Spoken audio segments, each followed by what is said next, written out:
Examination point of view से question पूछता रहता है इससे, तो पर क्वेश्चन बना के भी देखिएगा। पिट्यूटरी और थायराइड तो कंप्लीट हो चुका है।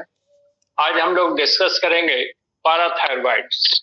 तो parathyroid gland was first of all studied by Raynaud in 1835 and then Sandstrom in 1880. तो इस ग्लैंड को, पाराथायरॉइड को पहली बार स्टडी किया रेनाल्ड ने, 1835 में, और फिर उसके बाद स्टडी किया सैंडस्ट्रॉम ने 1880 में। पाराथायरॉइड ग्लैंड का अगर हम लोग पोजीशन देखें तो नाम ही इसके पोजीशन को बता रहा है। पाराथायरॉइड कहने का मतलब है present over the thyroids, thyroid के ऊपर है, इसलिए नाम दिया है parathyroid. There are two pairs of parathyroid. Parathyroid दो पेयर है and both are present over the thyroid. Actually these parathyroids are not visible from outside, जो हम लोग कल भी बात कर रहे थे। The parathyroids are embedded within the capsule of the thyroid. ये जो पाराथायरॉइड है वो थायरॉइड के कैप्सूल के अंदर धंसा हुआ है। That's why not visible from outside. But ये है। तो यहाँ पे इस डायग्राम में देखिए, ये थायरॉइड का लोब है, right lobe, and this is the left lobe. Both the lobes of thyroid are connected together by isthmus. ये isthmus है, ये राइट लोब, ये लेफ्ट लोब, दोनों को जोड़ने वाला isthmus। अब देखें, ये जो रेड कलर का बनाया है structure, these are the parathyroids. One pair superior, one superior pair of parathyroid. Superior इसलिए कि ये थायरॉइड के लोब के ऊपर वाले हिस्से में है। सुपीरियर नाम इसलिए दिया इसको बिकॉज इसका पोजीशन है थायरॉइड के लोब के ऊपर, ऊपर वाले हिस्से में। एंड वन पेयर इंफीरियर, ये नीचे है। तो one pair superior and one pair inferior. तो पोजीशन हो गया over the thyroid, two pairs, one pair in the upper part of the thyroidal lobe, तो सुपीरियर कहते हैं, और one pair inferior, parathyroids. Now origin अगर देखें पाराथायरॉइड्स का, तो they develop from the gill slits. ये एम्ब्रियोनिक स्टेज में हम लोगों में भी ये फेरेंजियल रीजन में गिल स्लिट होता है, स्लिट यानी अपर्चर। बाद में ये डिसअपीयर हो जाता है। फिशेस में ये गिल्स में डेवलप हो जाता है, टेट्रापोडा में दीज गिल स्लिट्स डिसअपीयर। तो इन्हीं गिल स्लिट से राइट और लेफ्ट साइड से डेवलप होता है ये पाराथायरॉइड। So that's why parathyroids are endodermal in origin. हम लोग जानते हैं कि pharyngeal region से जो भी स्ट्रक्चर डेवलप होगा all are endodermal. तो parathyroids are also endodermal. कल हम लोगों ने डिस्कस किया था कि थायरॉइड के दोनों लोब ये भी डेवलप होते हैं from lateral sides, from the wall of the lateral sides of the pharynx, तो उसको भी कहा था endodermal. parathyroids are also endodermal. तो origin हो गया एंडोडर्मल, पोजीशन डिस्कस किया थायरॉइड के ऊपर, one pair superior, one pair inferior. अब इसका मॉर्फोलॉजी देखें तो एक सिंगल पाराथायरॉइड चार है, one pair superior, one pair inferior. एक पाराथायरॉइड का अगर साइज देखें तो 6 to 7 मिलीमीटर इन लेंथ, ये 6 से 7 मिलीमीटर लंबा होगा, 3 to 4 millimeter in width and 2 millimeter in thickness. 6 से 7 मिलीमीटर इसकी लंबाई है एक ग्लैंड की, 3 से 4 मिलीमीटर इसकी चौड़ाई है, और 2 मिलीमीटर इसका थिकनेस है। When we consider the total weight of all the four parathyroids, all the four parathyroids have their total weight just 140 ग्राम। चारों पाराथायरॉइड का वजन अगर निकाल दें, जोड़ दें, तो ये 140 ग्राम होता है। यानी आप समझ सकते हैं बहुत छोटा ग्लैंड। तो ये तो हो गया ओरिजिन। और अब ब्लड सप्लाई अगर देखें तो कल याद होगा थायराइड ग्लैंड में हम लोगों ने कहा था कि two pairs of thyroidal arteries supply blood to the thyroid and 3 pairs of thyroidal vein removes the blood from thyroid. तो 2 जोड़ा थायराइडल आर्टरी है जो ब्लड सप्लाई कर रहा है थायराइड में, और 3 पेयर जिसमें एक सुपीरियर एक मिडिल और एक इंफीरियर वो वेन है। तो इन्हीं आर्टरी का ब्रांच यानी सुपीरियर और इंफीरियर थायराइडल आर्टरी का ब्रांच ब्लड सप्लाई करता है पैराथायरॉइड्स को, और ये जो 3 पेयर्स थायराइडल वेन्स हैं दे कलेक्ट ब्लड फ्रॉम पैराथायरॉइड्स, यानी अलग से नहीं है, इसका ब्लड सप्लाई होता है थायराइड के थ्रू। अब इसका अगर हम लोग टीएस देखें, यहाँ पे ये टीएस बनाया है, तो टीएस में आप देखिएगा कि the cells present in the parathyroids are hexagonal और पॉलीगोनल।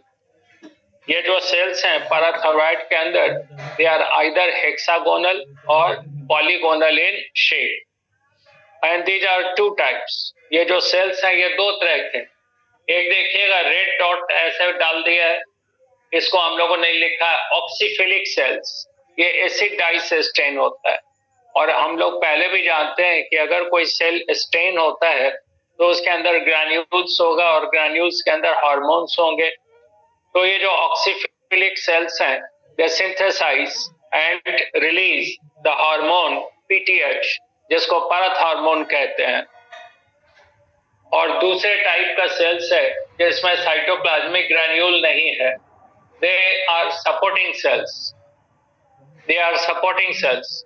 यानी जब कोई भी ऑक्सीफिलिक सेल्स जो हार्मोन रिलीज करने वाला है एक्टिव सेल अगर वो डैमेज होता है तो they will be replaced by the supporting sales. ये सपोर्टिंग सेल्स ट्रांसफॉर्म कर जाएगा ऑक्सीफिलिक सेल्स में। तो ये तो सिंपल है इसका हिस्टोलॉजी।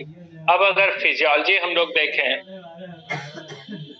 तो पैराथायरॉइड से रिलीज होता है एक हार्मोन पैराथॉर्मोन, शॉर्ट में कहेंगे तो पीटीएच, पैराथॉर्मोन और PTH. It is also protein hormone. इसका number of amino acids present in the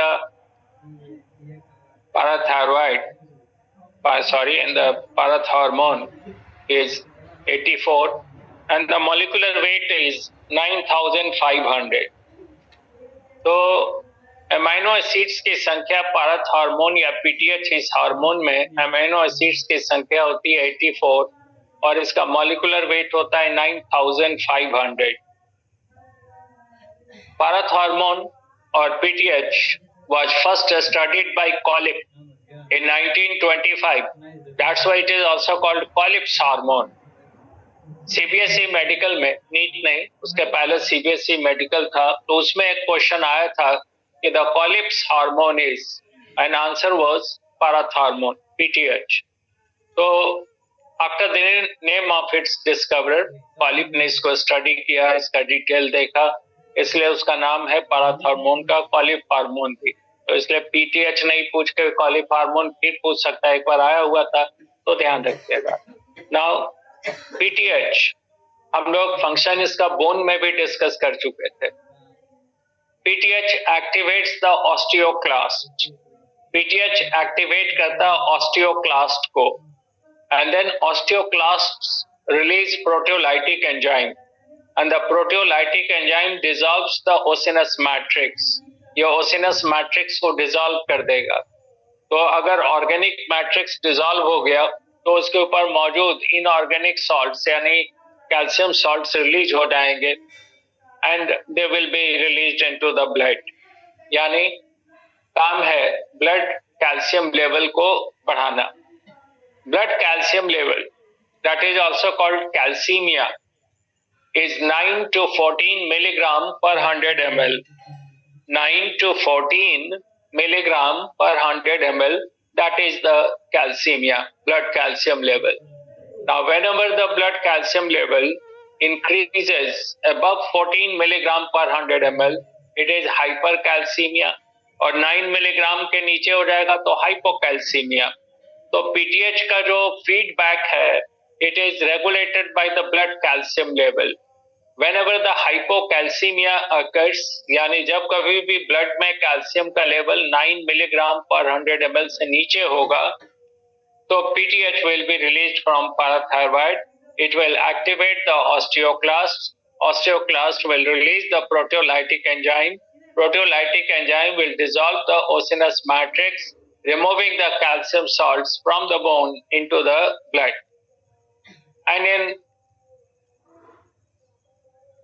And during this process,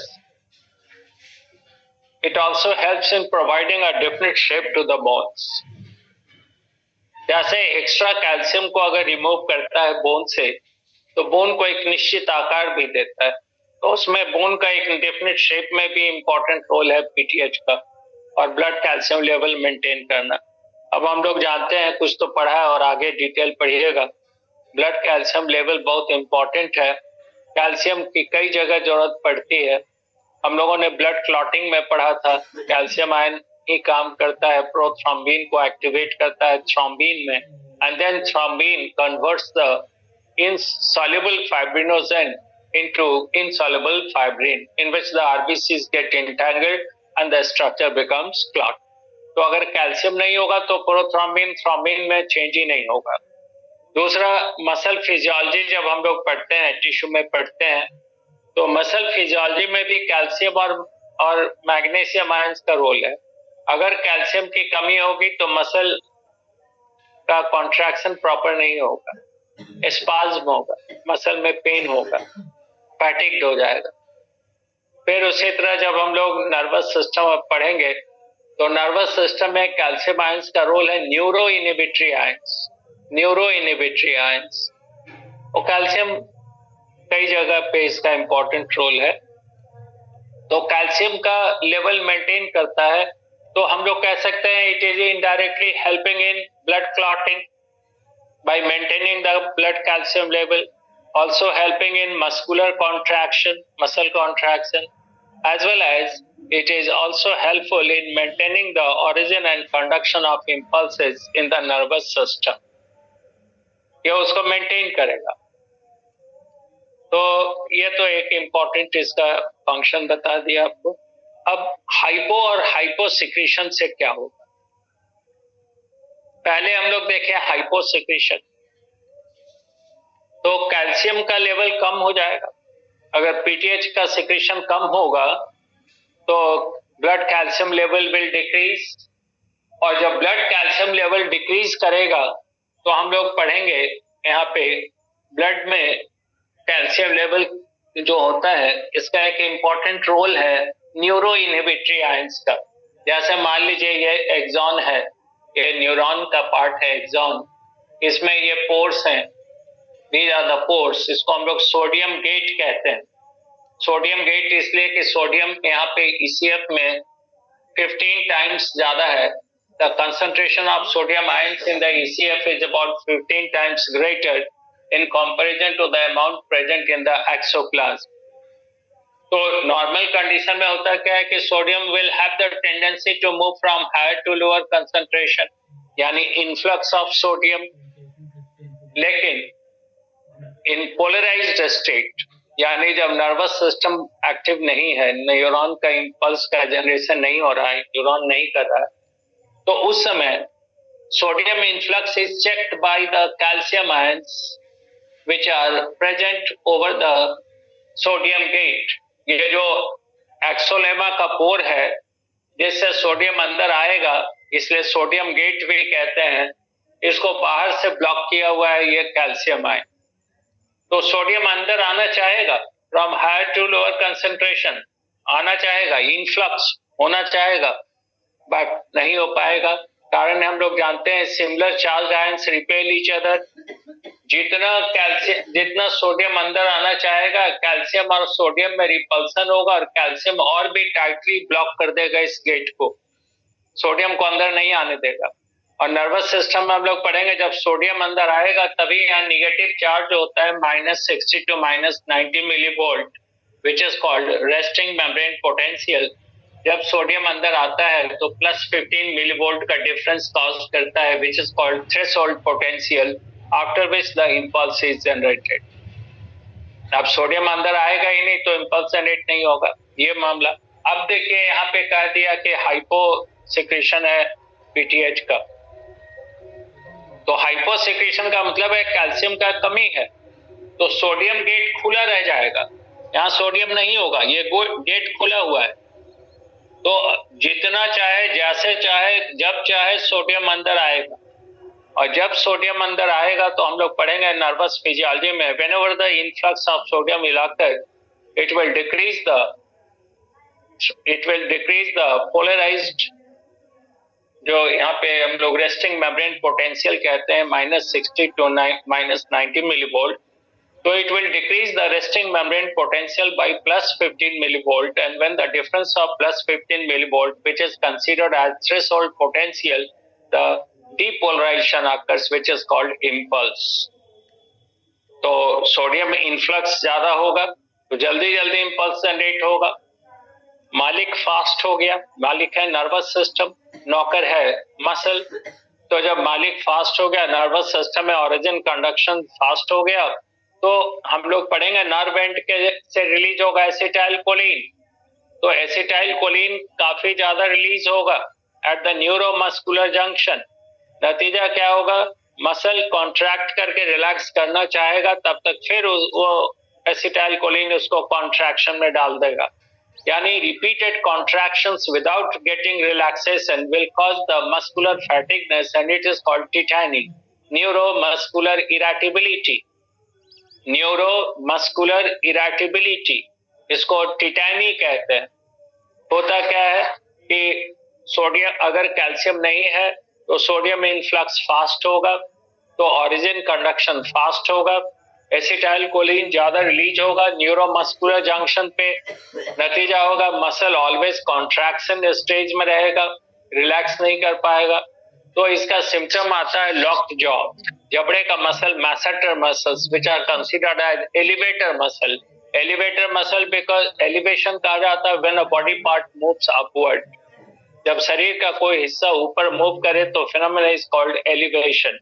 और elevator muscles are the masseter muscles which are the strongest muscle, jaw muscle जो होता है सबसे मजबूत muscle होता है body का, जब यह कॉन्ट्रैक्ट करेगा तो lower jaw mandible will move upward, तो ये अपर जॉ का बोन है मैक्सिलर, लोअर जॉ का मैंडिबल, तो mouth will be tightly closed. तो टिटैनी में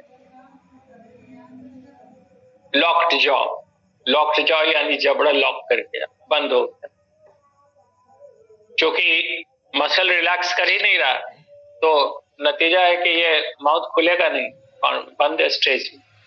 उसी तरह इंटरकॉस्टल मसल हम लोग पढ़े हैं, जानते हैं, रेस्पिरेटरी मसल, वो भी कॉन्ट्रैक्टेड स्टेज में रह जाएगा, यानी इन वो ब्रीदिंग या रेस्पिरेशन वेंटिलेशन नहीं हो पाएगा, पर्सन विल डाई। तो टिटैनी में डेथ हो जाता है due to the respiratory failure, symptom आता है लॉक्ड जॉ और डेथ हो जाता है due to respiratory failure.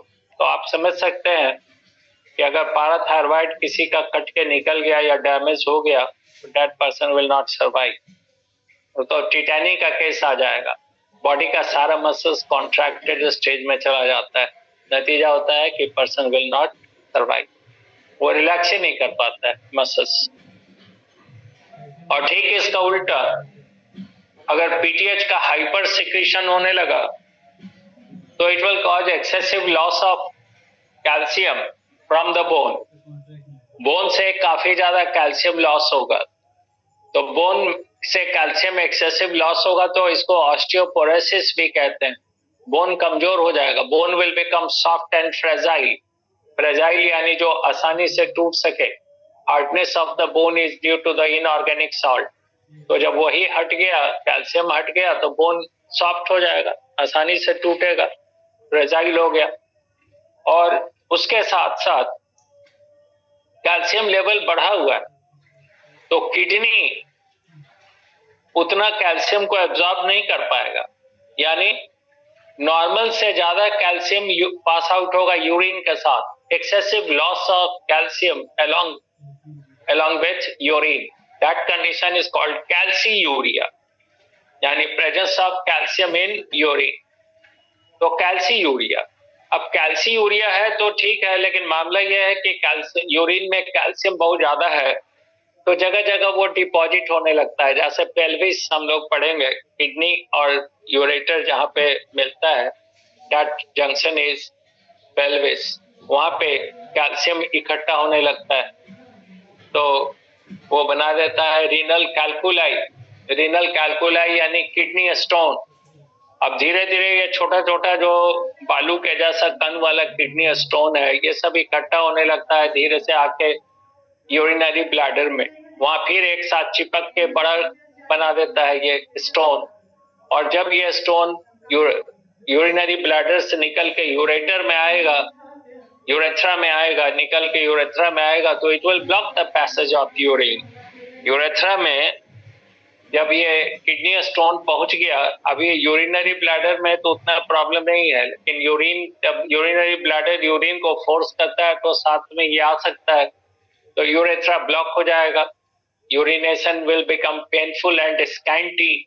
Scanty यानी कम यूरिन पास करेगा थोड़े थोड़े देर पे और तकलीफ होगी। लेकिन सबसे बड़ा प्रॉब्लम है कि यूरिन अगर ठीक से पास नहीं करेगा तो बोथ द किडनीज में गेट डैमेज, किडनी डैमेज होने का चांसेस है। बड़ा पेनफुल कंडीशन है, किडनी स्टोन बहुत पेनफुल कंडीशन है, किडनी भी डैमेज हो सकता है। तो रेमेडी है सर्जिकल, लिथोस्कोपी भी एक टेक्निक है जिसमें कि इसमें रीनल कैल्कुलाई या किडनी स्टोन को ब्रेक कर दिया जाता है और सर्जरी भी किया जाता है, दोनों तरह से इसको रिमूव करते हैं, तो ये प्रॉब्लम आ जाएगा। उसके अलावा नर्वस, अब अगर कैल्शियम का सॉल्ट का अमाउंट ज्यादा हो गया, न्यूरो इनिबिटरी आयन ज्यादा होगा, तो नतीजा होगा कि नर्वस में सिस्टम में ओरिजिन और कंडक्शन भी इम्पल्सेस का स्लो हो जाएगा, पूरा का पूरा नर्वस सिस्टम इनिबिट हो जाएगा, तो ये सब प्रॉब्लम आएगा। तो इसलिए ये बहुत इंपॉर्टेंट ग्लैंड है, डैमेज हो गया तो डेथ हो गया। यही इसमें है, डिस्कस कर लिया हम लोगों ने। 2 pairs of parathyroid, first of all is studied by Raynaud in 1835 and then Sandstrom 1880। Position आप देख रहे हैं, एक पेयर सुपीरियर, एक pair inferior, embedded in the capsule of parathyroid। origin अगर देखें तो from the gill slits से, that's why endodermal in origin। अब साइज अगर देखें तो 6 से 7 मिलीमीटर लंबा, 3 से 4 मिलीमीटर चौड़ा, 2 मिलीमीटर थिक। चारों ग्लैंड का वजन ले लें तो 140 ग्राम, ये इसका टोटल वजन है। इसके बॉडी, इसके अंदर दो तरह के सेल्स हैं, सब सेल पॉलीगोनल है या हेक्सागोनल है, लेकिन है दो तरह का। एक जो ग्रैनुलर है, स्टेन लेता है एसिड डाई से, उसको ऑक्सीफिलिक सेल्स कहते हैं। यह सिंथेसाइज और रिलीज करता है हार्मोन पीटीएच, पारथ हार्मोन। और दूसरा जिसमें ग्रैन्यूल नहीं है, एक ग्रैनुलोसाइट्स है, ये प्रिकर्सर का काम करता है, यानी सपोर्टिंग सेल्स का। जब कभी भी वो डैमेज होगा ऑक्सीफिलिक सेल, तो ये रिप्लेस कर देगा इसको। यही इसका सिंपल है, हिस्टोलॉजी भी सिंपल है। और फिजियोलॉजी स्टडी किया था पहले इसका कॉलिप ने 1925 में, इसलिए हार्मोन का नाम देते हैं कॉलिप हार्मोन। प्रोटीन हार्मोन है, पेप्टाइड हार्मोन है। नंबर ऑफ एमाइनो एसिड्स 84 है, मॉलिक्यूलर वेट है 9500। फीडबैक रेगुलेशन है ब्लड कैल्शियम लेवल से।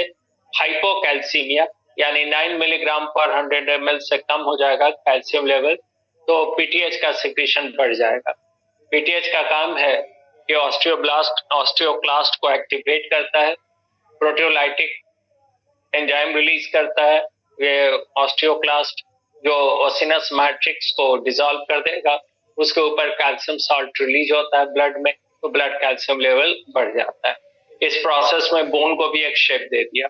ब्लड कैल्शियम लेवल बढ़ेगा तो सारा फंक्शन ठीक ठाक होगा, origin and conduction, muscular contraction, blood clotting, ये सब चीज में जरूरत है कैल्शियम का। अब हाइपोसिक्रीशन होगा तो हमने कहा कि सोडियम गेट खुला रह जाएगा, rapid influx of sodium ion will cause tetanising, neuromuscular irritability, ज्यादा एसिटाइल कोलिन रिलीज करवा देगा न्यूरोमस्कुलर जंक्शन पे, तो मसल रिलैक्स ही नहीं कर पाएगा, हर समय कॉन्ट्रैक्टेड स्टेज में होगा, तो लॉक्ड जॉ कंडीशन आता है और डेथ हो जाता है due to the failure of respiratory muscles. Intracostal muscle काम करना बंद कर देता है और वेंटिलेशन रुक जाता है, पर्सन डाइज। और ठीक इसका उल्टा, अगर ज्यादा सिक्रीशन होने लगा तो बोन तो कमजोर हो ही जाएगा, फ्रेजाइल हो जाएगा, सॉफ्ट हो जाएगा, उसके साथ साथ ये सोडियम गेट को बंद कर देगा, तो इम्पल्स का ऑरिजिन कंडक्शन स्लो हो जाता है। लेकिन सबसे बड़ा प्रॉब्लम है कि कैल्शियम का लॉस ज्यादा होने से यूरिन के साथ कैल्शियम पास आउट करेगा और वो जगह जगह इकट्ठा होकर पेल्विस में और यूरेटर में और यूरिनरी ब्लैडर में किडनी स्टोन के रूप में डेवलप हो जाता है, रीनल कैल्कुलाई कहते हैं। और जब ये इंटर करेगा यूरेथ्रा में, तो इट में block the passage of urine which is very painful condition. तो किडनी भी डैमेज हो सकता है, तो ट्रीटमेंट होता है सर्जिकल। लिथोस्कोपी भी एक टेक्निक है जिसमें सर्जरी की जरूरत नहीं पड़ती, उसको तोड़ दिया जाता है इस स्टोन को छोटे छोटे पार्ट। तो ये तो इसका ये था। अब 2 मिनट ब्रेक करते हैं और स्टार्ट करते हैं हम लोग एड्रीनल।